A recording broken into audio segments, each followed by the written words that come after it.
Hi guys, welcome to another instalment of In Conversation With, and today I've probably got one of the most prestige guests of the British session scene. This guy I contacted a couple of years ago and I said, hello Mo, my name's Phil Mann, you don't know me, and quite cheekily I was trying to get hold of a young lady called Carol Kay. Now what I didn't realise at the time is that what I'd done is opened a door to a friendship with someone that I regard as one of my best friends now. And I'd like to introduce you to this lovely chap right next door to me, Mo Foster. Hello Mo, how are you, mate? Hey, how you doing? Hey, you've gone all quiet all of a sudden. You was all chatty a second ago and now you're quiet down because the camera's rolling. Yeah, I might embarrass myself. No, you're okay. Mo, I think for anybody, first of all, we break the ice by talking to the audience about the CV. I mean, I don't know where to start. I actually sat down and said, right, we're trying to get some sort of chronological order here so that we can put everything in place. But just for the viewers that are watching and they haven't, they're kind of, okay, who's this Mo guy then? Playing on apparently over 350 recordings, allegedly. That's the thing. It's probably bigger than that. I found 290 of them. Okay, good. We're getting there then. The list of artists associated to your CV goes from Phil Collins, Jeff Beck, Ringo Starr, Gary Moore, Cher, Peter Green, Meatloaf, Gil Evans, which I'm really, really interested in talking to you about. Sure. Van Morrison, we've both got experiences with that chap. Eric Clapton, Sting, Dusty Springfield, who literally this weekend I was doing a new transcription for all the With Bass in Mind students.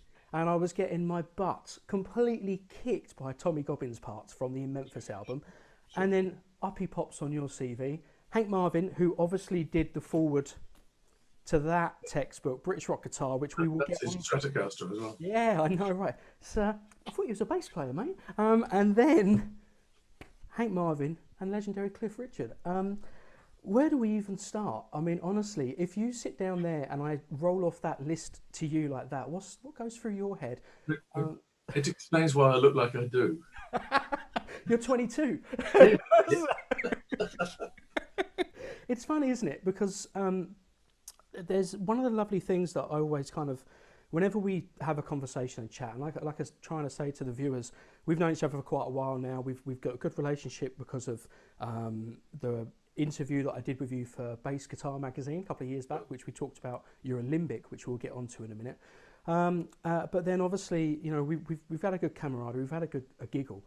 But one of the things that always comes across whenever I talk to you is that I feel like I'm an imitator in the ways that I get the call to go and play with said person, and then you go, oh yeah, I remember recording with them, or you know, it's a very, very unique perspective and a different sort of view of the music industry.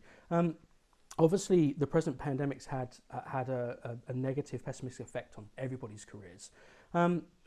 But from your standpoint now, how do you perceive the industry? How are you doing your work in day-to-day world? Are you mixing, you're playing, do you still do some overdubs and sessions and stuff? Well, it's different for everybody.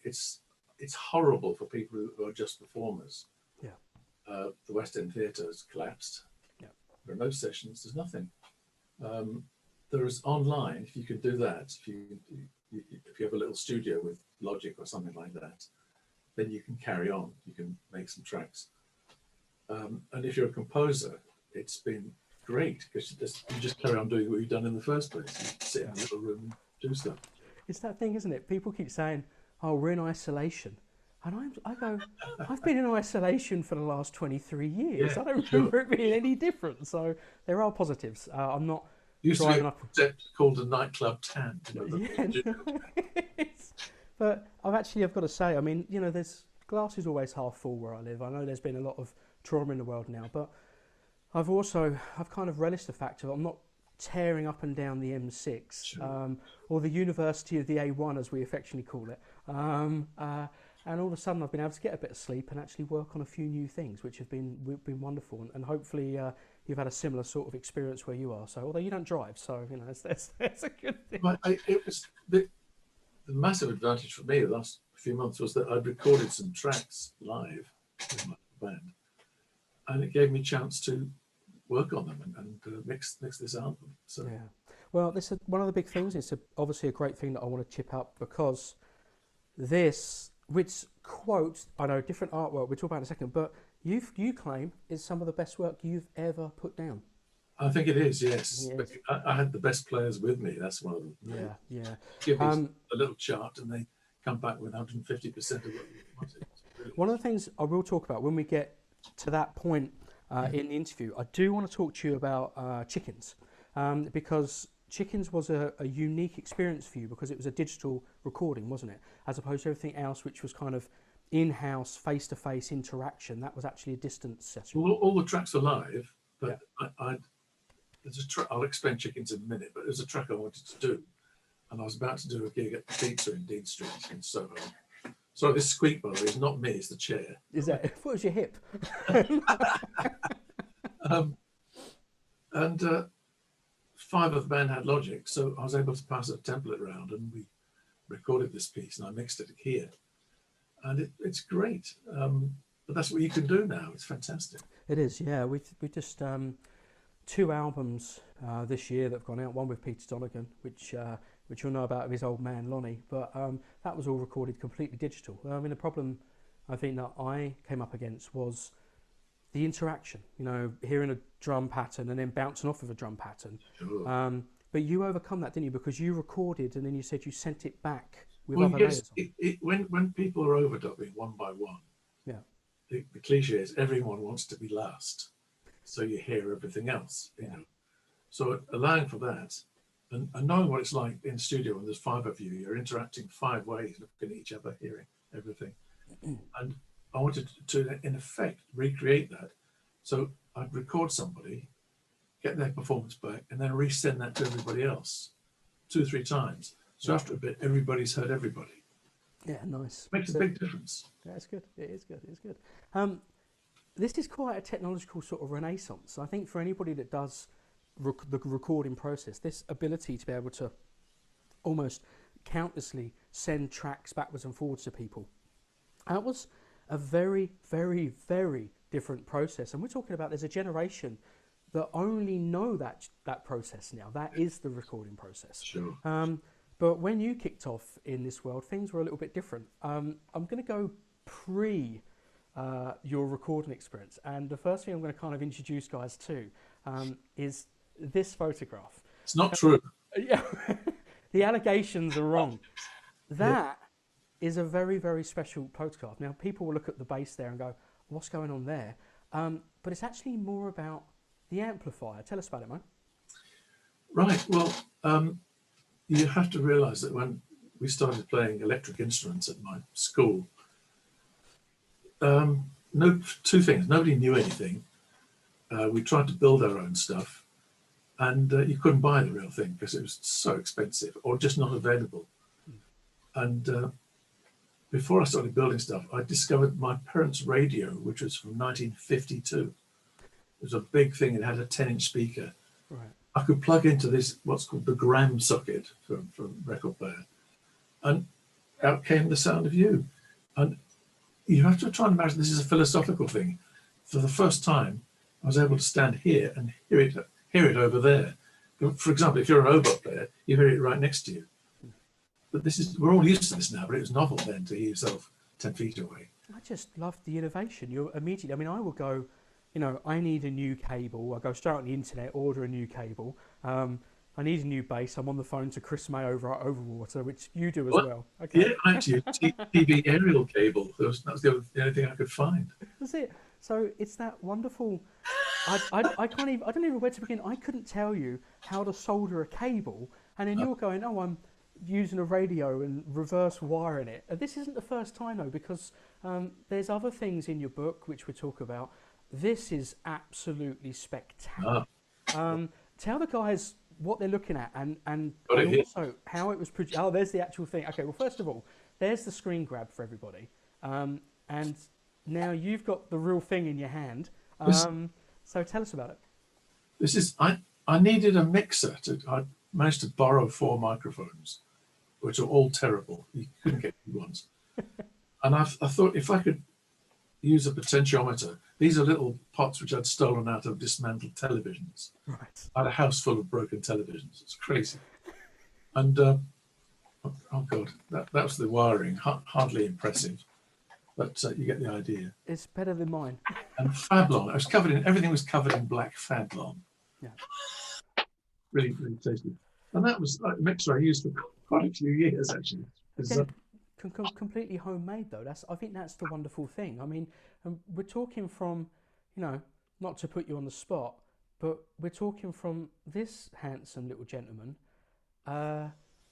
who appeared and started playing away. I think one of the things I don't think, and I'm not sure if it's this photo in your book, Mo. I think one of the best ones that I like is the speaker cone that's resting on the chair. I think is that one of the ones as well. I'm trying to think where that is in the book.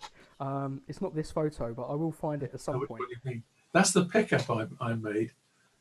I figured out there's an earphone, which an old military earphone had a metal plate in front of its pole pieces. If I took that off and put it under a string, I thought the vibrating string might do the same idea, and it did. So I made a pickup out of 2 military earphones in a plastic soap dish. Sorry, the petite basses of the world. Every luthier on the planet is now turning in their grave if they're not with us anymore. You made a pickup out of a soap dish. Is that? Yeah, and it was joined by TV aerial into a 2-watt tape recorder. But it worked. Well, Ish. a very loose description of the work. Yeah. It was a very vague work. It was there. What was significant was I put it onto an acoustic guitar, took off the top 2 strings, lowered the other 4 down an octave, so we're in the bass guitar range. Bearing in mind, I'd never seen a bass guitar; they weren't around, and played it. And as long as you didn't go above the 5th fret, you could just about hold pitch on it. But somebody said it sounded like an elephant farting with pitch. Oh my gosh! I knew this interview was going to be a bit like this, but I've got better. Go on. No, I said I've got better. I'm waiting. So that's good. Okay. All these early innovations is something that really kind of inspires me, because you kind of, I don't know, it's that battle to produce something when it wasn't available, and just having those resources, being able to bring things together, because that sort of that window, definitely of British history. I know we know it's quite well documented what skiffle did to the UK, Sure. but obviously as time progressed, you were still right at the foremost of it, and at a time when really things like Fender P basses and Fender jazz basses, they weren't even over here, were they? It was the year 1960 significant. It was the end of the American trade, the post-war trade embargo. Yeah. So up until 60, you couldn't get anything American. It's quite weird to imagine that now. So for us, that meant no Fenders and Gibsons. But that's what I mean. Almost anything that was made from the States, you would have to produce yourself. Yeah. And we used to, but the guitars we got were dreadful piles of plywood from Czechoslovakia, and it sounded like a pile of plywood. But how's that? I mean, at a time, as a kid growing up, as a teenager, as an evolving musician, that must have had a horrible effect, because you're listening to, Elvis Presley has just dropped in the States. You're seeing all these wonderful things coming out of America like it's another world, and then we're here trying to make mixers out of toffee tins. I mean, it's all based on ignorance and aspiration, and you never saw. I said I never saw a Fender Strat until there's a Buddy Holly cover called The Chirping Crickets, and there's the Strat, and it looked like a spaceship. Didn't understand it at all. And there was in my local music shop, which is called the Bandbox in Wolverhampton, which is my nearby town. They had a sequence of adverts with a guy climbing into a jet fighter with a jazz master on his back, right, into the sea with a jazz master, and the caption was always something like "You'll never go without yours either." So it was a great sequence of adverts, but they've got no guitars in the shop, just adverts. It's well, I don't know where to go with that. It's ridiculous. I always remember, even just early advertisements. I mean, that goes a long way before I was exposed to advertising. But I remember, and I'm going to invite our viewers, first of all, to not be politically correct, because you're not going to get it from this advert, but to go and Google the Tokai advert from the 1980s, and it had the slogan "Tokai is coming." And I'm going to leave it there, and I will let everybody go and Google it. But let's just say there's a young lady, and she's definitely enjoying the new Stratocaster copy. That's all I'm going to say. I will leave it there because by today's standards, wow, Tokai would be strung up for that sort of advertisement. So she would. One of the great things again about this absolutely incredible CV, Mo. I mean, honestly, I'm blessed to call you a mate and be able to take the mickey out of you and come round and drink your coffee and all that sort of stuff. But every time I look at, if there's anything that I do, I mean, I go, oh, I played with Albert Lee recently, and you were like, oh, I remember playing with Albert, and I spoke about doing a show with Van Morrison, and you remember and tell me stories of Van Morrison, which we might get onto. We'll see how you feel about that one. But it's so lovely to be able to kind of converse with you and you give other perspectives. And also, the thing that's always the most inspiring is your time in studios and cutting all the different records and stuff, and how the session scene actually worked. These days, I mean, I've done a few great sessions in the last couple of weeks, and I've just been at home. I'm in this seat right now. I have a little workstation built up. But for you, trundling down to Abbey, and I remember you actually sitting down and telling me about the session scene. And you draw on a map a star, was it, between the studios, and bought a house in the middle or something like that? Was that what we were talking about? Sorry, I don't remember. Yeah, no, we were chatting about it. It was an incredible sort of thing to be. The thing is that me and my mates were accidentally privileged to be around at the right time. Yeah. When there was a studio scene, there were over 90 studios in central London, and the record companies had budget. Wow. So it was a formidable amount of work. Yeah. And you could do 3 sessions a day, every day. Yeah, I know when you read the Carol Kay biography that came out, she talks about waking up and doing, she was saying she was doing TV jingles or something, and in the afternoon, because the studios didn't have central heating, you'd have to wait for the studios to heat up, and that would be when all the orchestra sessions were. And we had a special moment. We had you could, any of these sessions, you never knew what it was going to be. It could be a pop session or a jazz thing or an orchestral. You didn't know till you turned up.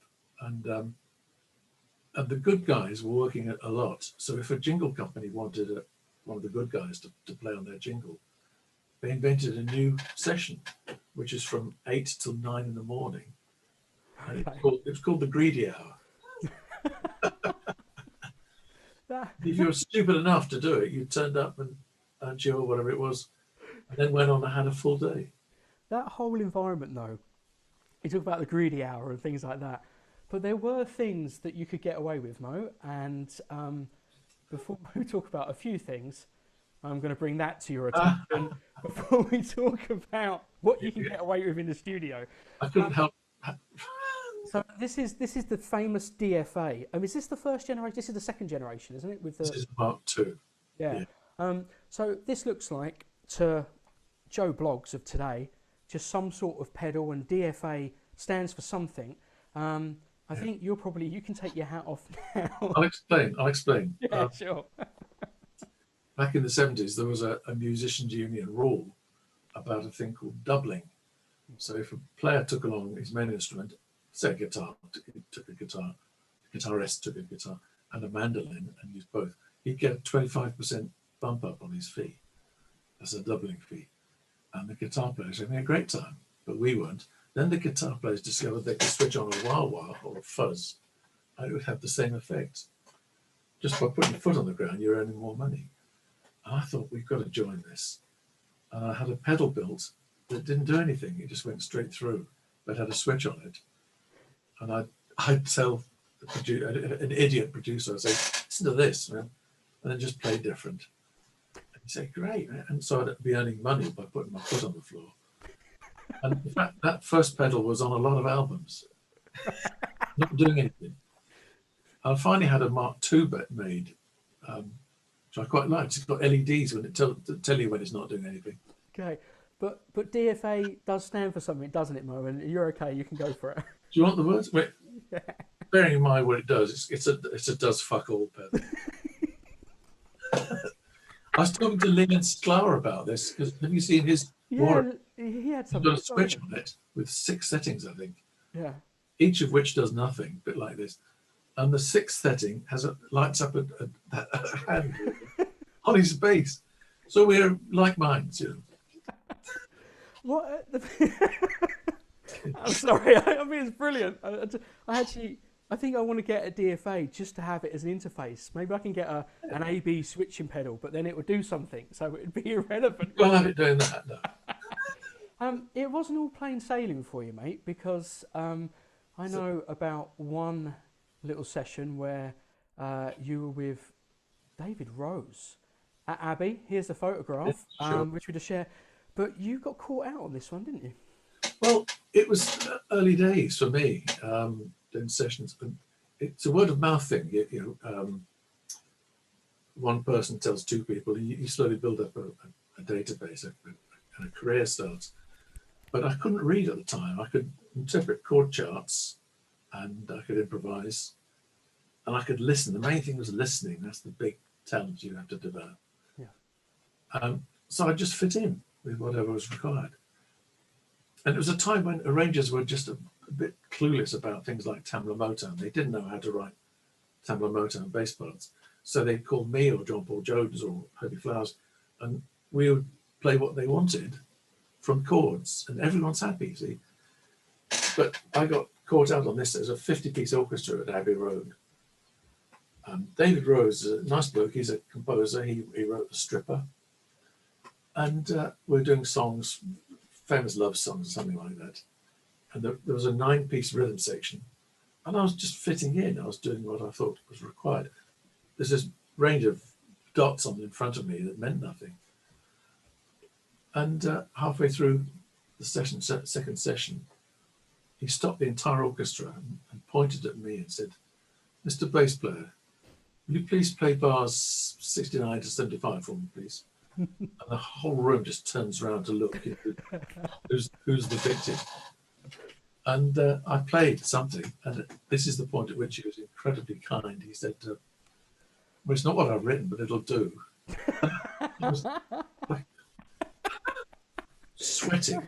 I remember. And I learned to read. It was a cathartic moment. You probably learnt to read pretty quick. Yes, yes. I remember not to ever to put piss on your fire, but just to add to the conversation. I remember playing at the O2. I was at the O2 Dome here in London, and I was doing a show where I was playing double bass in the first set and electric bass in the second. I'm not the best double bass player. I'm the best trier. Okay. Yeah, sure. But when it gets to Arco, I kind of close my eyes and hope I come out the other side at some point. Okay. Now, I've got better since, just for the CV plug. But I was playing this and I thought, okay, I'm doing well here. This is good. And I've got the British Philharmonic behind us. And this beautiful little lady, she was so lovely. She came downstairs and she goes, "Hello, Philip. It's lovely to meet you," because I was actually trying to MD this thing. Yeah. And I said, "Hello, it's so good." And she goes, "Oh, yes, good. I just wanted to tell you about bar, whatever it was, 37 or something like that." I said, "Okay." And I wasn't reading the music. I was just playing it from memory. I said, "Yeah," trying to make it look like I knew the score, photographic memory, because ignorance is bliss, and she didn't know, Sure. She goes, "Oh, I just, when we're playing the harmony for the orchestra, you're just always slightly sharp, and it's just making a bit of an augmentation that I think we should clean up." And I said, "I totally agree with you. Thank you ever so much. I'm under a little bit of pressure at the moment, but I'll make sure that I'm much more sort of, attention to detail." And she's okay, no problems. And then she walked off, but to my horror, she went about 6 rows back. So in my head, I suddenly realised that it was 6 rows of musicians that had been hearing this before she had taken the bottle to come down and tell me something was wrong. Which, once again, it's a horrible feeling. That cold drip goes down your spine. Yeah. Oh, yeah. You found out. The session scene absolutely inspires me so much, Mo, and it's always such a joy to have a chat with you. because there's some wonderful things in the book that we can chat about and we can reference on. Tell us about this photo, mate. Tell us, because it looks suspiciously like you're reading there, mate. Yeah, this is much later. I'm embarrassed here. I don't know what this was. That's okay. We know the gentleman's on the left. You don't remember everything, but this photo just turned up. And I know it was at Air Studios in Oxford Circus. Yeah. And I'm playing fretless, but that's all I remember, I'm afraid. But there's a very special gentleman there to the left, isn't there? Oh, the man, yes, he's lovely, George. Yeah, that's absolutely incredible to see. Actually, that jazz bass I've spoken to you about a few times, because that's your fretless, isn't it? But you replaced the fretboard on that, didn't you? Was it originally a cello fretboard or something? Well, what it was, to elaborate, I was in Paris working with a French singer called Véronique Sanson and Phillips on drums. And a French journalist took us out one afternoon for a glass of wine. And he said, and he put a record on his system. He said, I think you're going to enjoy this. It was Jekko's first album. And I was floored. I didn't know what I was listening to, because I knew it wasn't double bass, but it was something else. And slowly figured out it was a fretless bass. You have to remember, there was no information, nothing fed back, no photos. And I thought, I've got to try this. So I went to a bass luthier, the guy who fixes up the LSO basses. And he said, well, I'll put an ebony nickel for you. And he found a 100-year-old piece of ebony off an old bass, planed it down, and took off all the top of the neck. And do you want to see it? Do you want to see the edge of it? If you've got it there, if it's the hand, absolutely. Yeah. This is absolutely wonderful, guys. It's such a beautiful bass. I've already told Mo that if he ever goes bankrupt, he has to sell it to me. What he did, though, it's a bit of a curve on it. Yeah. And he extended it over the. Can you see that? Yeah, it goes beyond the neck. Yeah. There you go. Yeah. The big thing isn't the radius of the fretboard, isn't it quite steep, if I remember correctly? It's the front of the board. Fat back to front as well. Yeah. But then it was completely black when I got it. Yeah. And I spent 6 months wanting to throw it out the window. I couldn't play in tune. Story of my life, mate. I thought I got another guy to put these lines on, which help. But what really helps is just good fingering. Yeah, I think, and actually I've had a few students this week on the fretless sessions, and I think all of them have been so surprised because they go, oh, I'll get a fretless and it'll be lined. But you can put your finger on the line, and depending on the contact point, the rotation of the finger, it can go in and out of tune. Very, very sensitive to play. So, I'm. It's not some testosterone-fueled thing. I'm quite happy to have lines. I'd have speed bumps if they would allow me to. You know? Jacko had lines, so bollocks. Yeah, exactly that. Let's delve a little bit further into the session scene. They probably won't be in chronological order, Mo, which I'm gonna apologise for now. But I'm just going to bring up different elements to show the guys.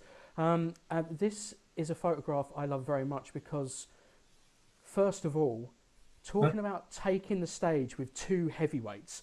First of all, love the haircut, mate. Moving on from that, Clapton and Jeff Beck on the same stage. It was good. Yes, I'd been. I just finished a world tour with Jeff. Yeah, which we'll talk about in a second. So excuse me. Sorry, and so we knew each other. We knew the pad. And he got invited to this thing called the Secret Policeman's Other Ball, big charity native amnesty.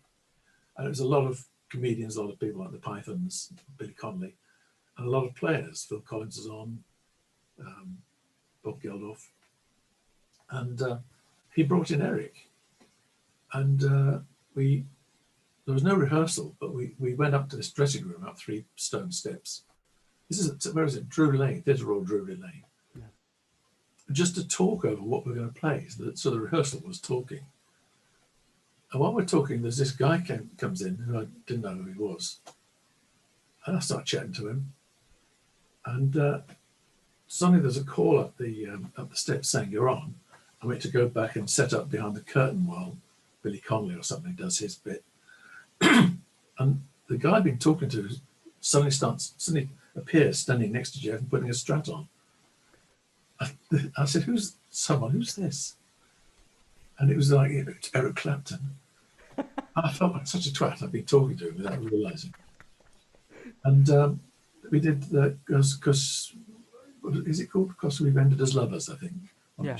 YouTube. That Jeff Beck tune, yeah. And so you can find it on YouTube, and it's beautiful. And so that was a good day. I kind of show you. This is actually you on stage with Jeff. There we go.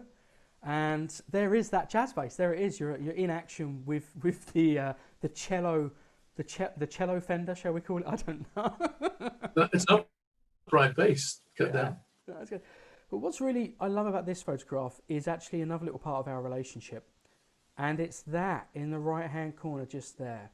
That's an old Series 1 Alembic, a beautiful instrument, and it kind of made famous by the likes of Stanley Clarke, but that's got its own little story, isn't it?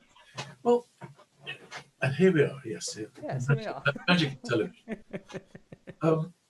79, I'd gone to a studio called Caribou, which is in the Rockies, and at the end of the recording, all my mates flew back to London. I thought, well, I'm here, I should make use of it. I flew to the East Coast, went up and down, and ended up in New York, and went to 48th Street, which is this street a bit like Denmark Street, where all the instruments are. Yeah.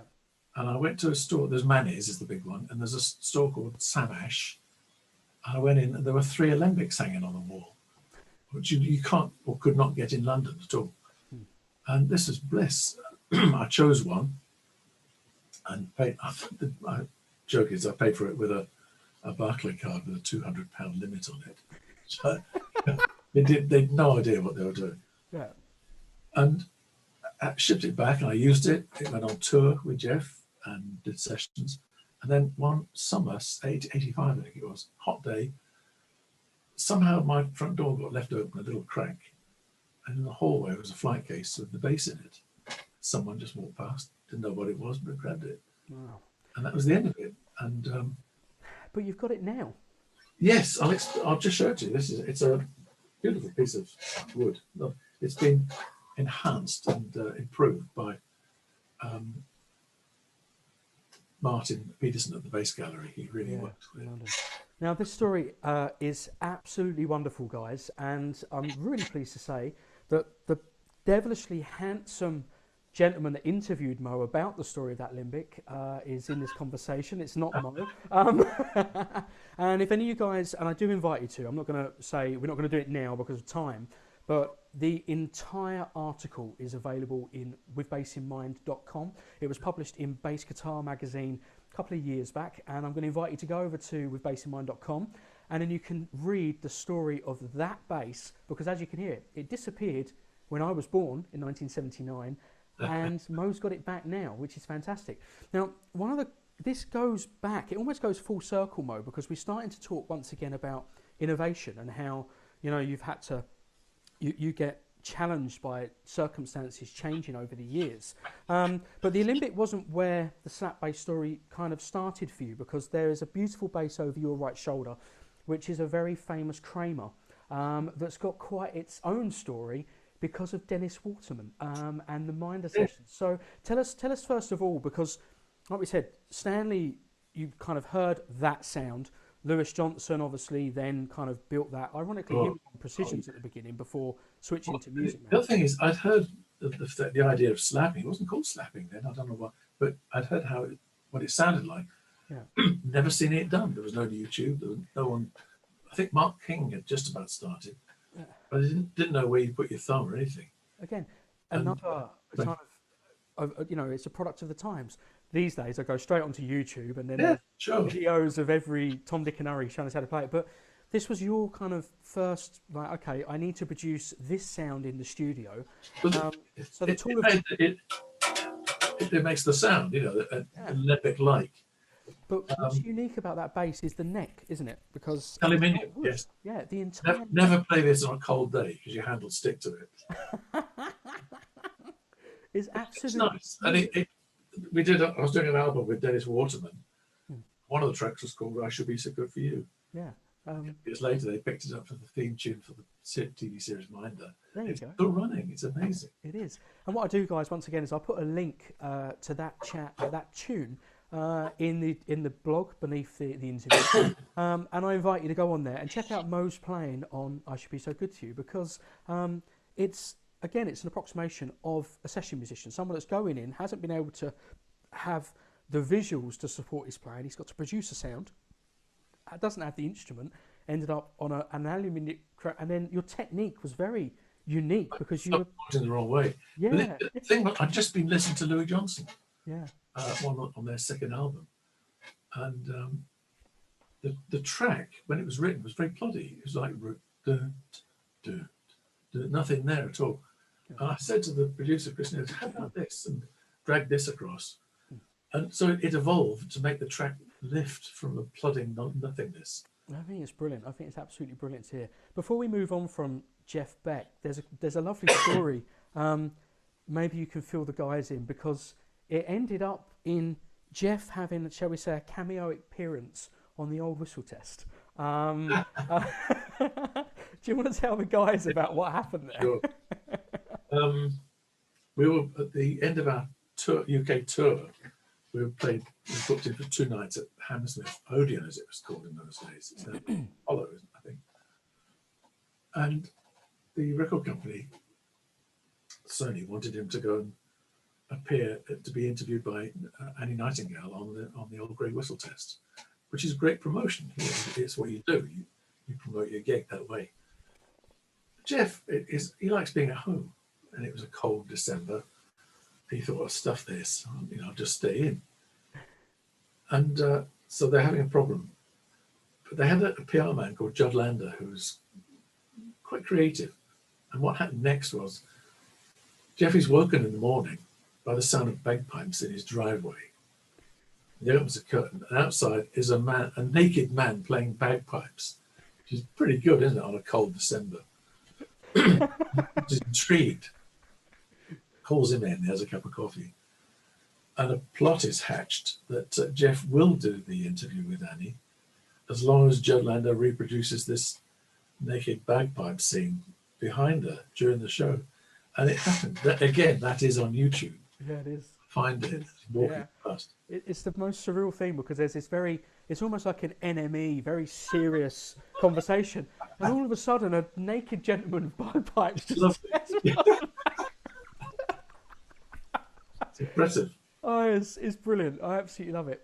Mo, again, as always, thank you so much for sharing these stories with you. I know, and so much of this stuff, guys, anyone watching, is available in British rock guitar. Absolutely brilliant text that I can't plug enough. Please get it. Please look into it. Loads of great stories from Jeff Beck. Now we're going to move on to another big name on the CV. What I'm going to do first of all, though, is I want to introduce a little tweak to the instruments. Now we're going to go back to a very famous Fender P Bass that you've been using for many years.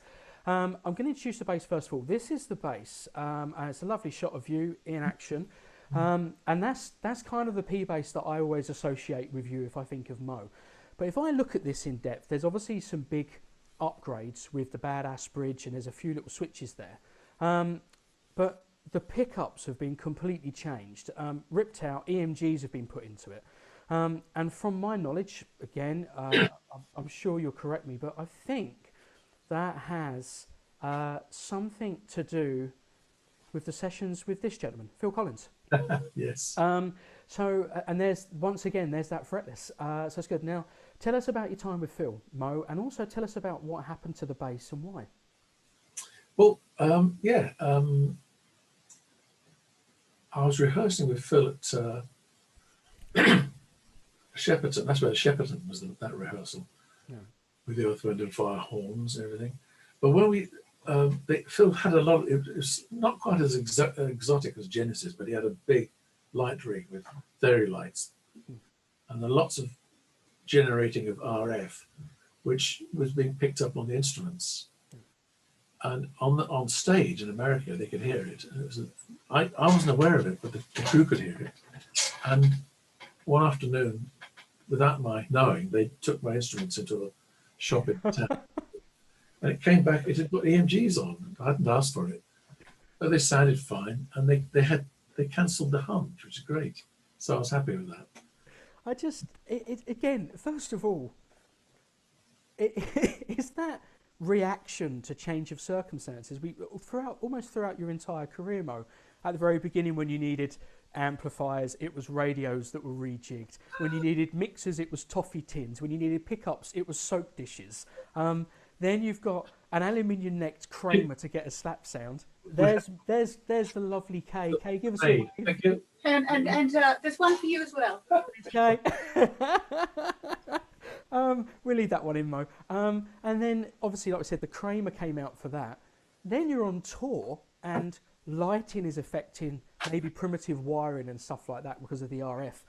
And your engineers just literally make the changes without even asking you. If somebody took my equipment off stage now, I'd be chasing down the road with a hammer. You've come back onto stage and go, oh, well, that's nice. That's quite a big change. Well, if it was shit, I'd have really gone for it, but it worked fine. It's brilliant. I just love this continual evolution that we see in your career, and absolute endless sea of stories, which is absolutely brilliant. Now, come a little bit more modern now. Let's get back up to date and kind of see what's been, because there's been a few lovely things recently. You've done a score for Overwater, and that also resulted in Overwater making you a little custom bass, Yes. haven't But I'm now going to wrestle it under the other instrument. So you've stacked everything on top of it, Mo. Now, for guys, as you know, Chris May is obviously the founder and the CEO of Overwater Basses, and me and Mo do have some lovely sort of mutual ground with Chris, because Mo's known Chris forever and a day.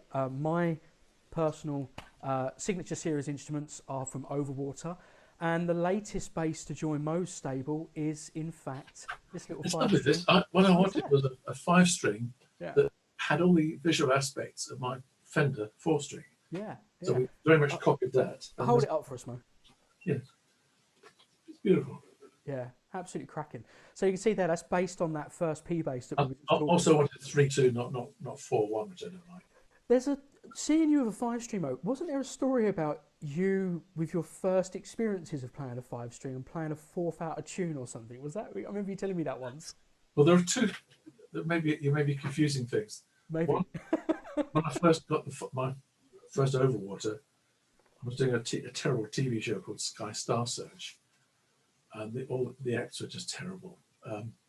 So you could get away with stuff, but when you're reading music, you sometimes forget where your hand is, and it would migrate to the wrong string. And my trick was to look at the guitar player, and look at him and say, "What the fuck are you doing?" Make it his fault. Now the fourth thing I think was in Montserrat, the studios on the island of Montserrat. I was with a good team of guys, and I don't know if you've seen pictures of the studio. It was idyllic at the time. It's now it's gone. It's now smothered by a volcano. But this control room, you could look out the control room and see a pool right there with a slope down to the sea. It was lovely. And every now and then, if there was a bit of time, the guys would pop out and have what they call a swim break. Okay. And one day I was having a problem for no reason at all. I'd be on the wrong string, playing fine, but a fourth out. God knows why. And I kept doing it. It was so stupid. And I calmed down, got it sorted out. We had lunch. Afternoon session started. And I did it again. And I happened to glance up at Frank Ricotti, who was playing congas. And he went like this. He went, swim break. They're all going to go out and swim while I fix it. Yeah. Oh, that's great. It's so good. And it's so lovely to see. It really is. It's really, really good. Now, if we come... Can I tell you briefly, but it's connected earlier. Yeah. Chris May, I was talking to him about early pickups, like my soap dish. He noticed that in his old kitchen cupboards, there was a magnet that holds the cupboard shut. You know Yeah. that? He took that magnet, wound thousands of turns of wire around it. There's a pickup made out of a kitchen cabinet. Sorry, did you just tell me that Chris May made pickups out of kitchen magnets? Yeah, that's right. Brilliant. He still does. Don't say anything, because they will see my bass. Mo, we're going to go full circuit. All of a sudden started blinding me. we're going to go full circle actually, and we're going to bring us right up to date, and we're going to talk about a very beautiful gig that's just started occurring. Actually, you bringing some of your old mates back into the frame, not that they've ever been out of the frame, but Ray Russell and the likes, Pizza Express, this has been brilliant. It's been very eagerly awaited for me actually, because obviously on the day I came down to see the sound check and touch base with what was going on, but this was the basis for the new Mo Foster and Friends in concert. That's about, is it released now, Mo? Is it actually out now? March the 20th. In March. So we've got a bit of a jump on it to do some publicity. This is brilliant. Very nice. We spoke a little bit about chickens earlier on, which for me I was particularly interested in, because I know of your heritage of live studio work, and then having to do a recording completely digitally, send a track, get a track back, mix it, send it again.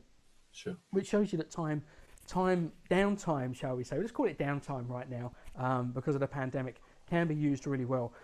Tell us about your experience of the recording of the album, Pizza Express, The Night Indeed. There's a track on there called Oh No, which you sent me the notation to once, and I didn't say oh no when I saw it. I said something else. Why don't you tell the guys about it? Oh, well, if you bear in mind that a lot of these tracks are inspired by great musicians and composers I've loved for decades. Yeah. And one of which is Gil Evans, the Canadian arranger, worked with Miles Davis. And I was listening to an album. Hang on a second. Before you go, inspired by the man Gil Evans. There's Gil, and there's Ray with him. Yes, yes, that's us. There you go. That's the Roundhouse in London.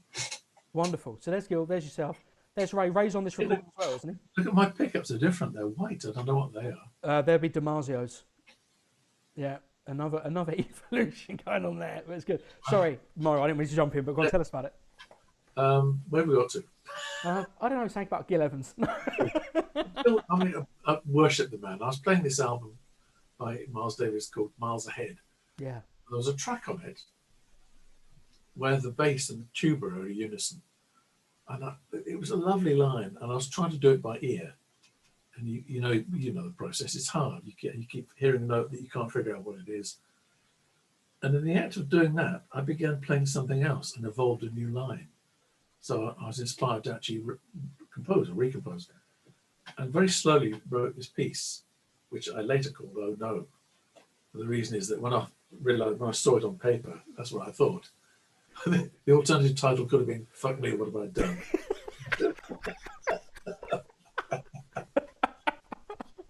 Go on. try to have a serious interview here, Mo. Yeah, I think that's a fair comment. And I think if anybody ever sees, when they listen to the record and they hear it, I mean, actually, you play it a little bit slower on the live one, I think, but it was very clean, it's very beautiful. When I first did it, it was much faster. I know. Well, I remember when you sent me the chart, just, I think, because for anybody that's watching, me and Mo are old buddies, and we're always sending each other countless pieces of harassment over the internet.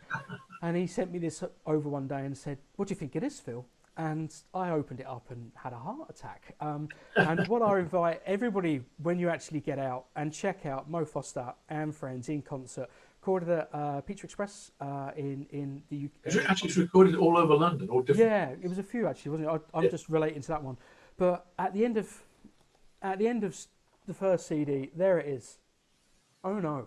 Can I put that what you got there is just a promo copy? Yeah, yeah. The final one will be a big proper open up one with a 12-page booklet. Yeah, it's going to be beautiful, absolutely brilliant. But I think anybody that goes and actually listens to that track, that I think they will relate a lot more to what we're talking about once they've heard it.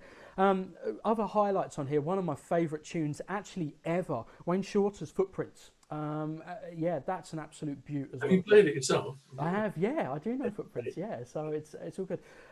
Mo, tell us about the actual day or working with the guys that are on this CD. So tell us about, because obviously Ray's on there, Ray Russell. Yeah, they're guys I've known for a long time, great players. We've done quite a few gigs together. You say a long time. We've just seen a photograph with you and Ray with Gil Evans. Yeah. This is a little bit more. This is quite a long time, isn't it? This goes Oh, right. no, race in '73. You know, Wow. so it goes back.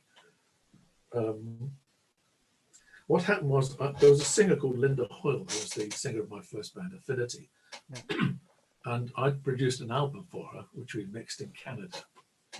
We suddenly looked like bookends.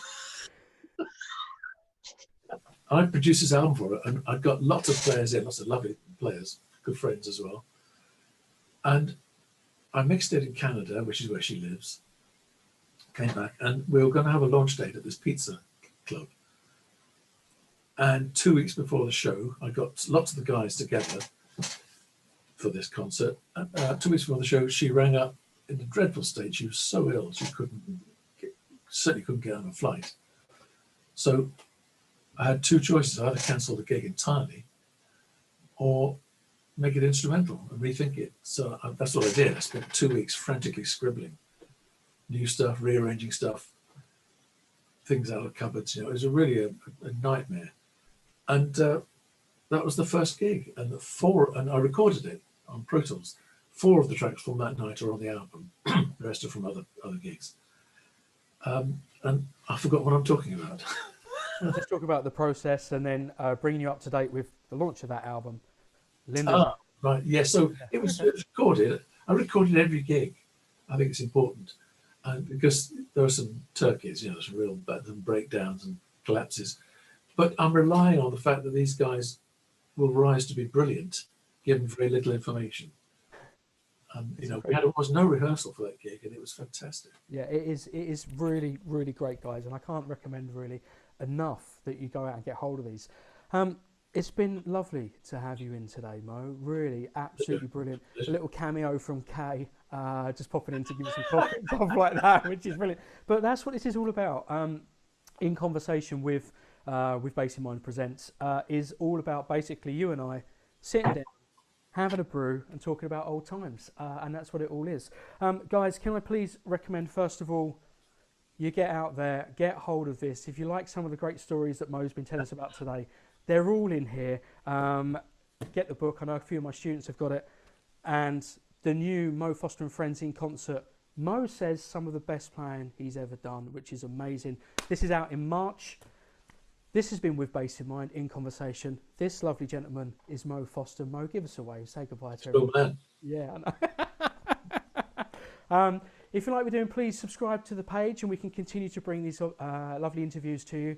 You already see that the interview with Neil Fairclough is already up and there are more lined up. So please stay in touch, stay in tune, and then we will see you next time. Mo, thank you so much for your time. It's been absolutely wonderful. Pleasure. I've been Phil Mann. This has been with Bass in Mind. We'll see you soon. Thanks, guys. There you guys. Yeah. Checks in the post.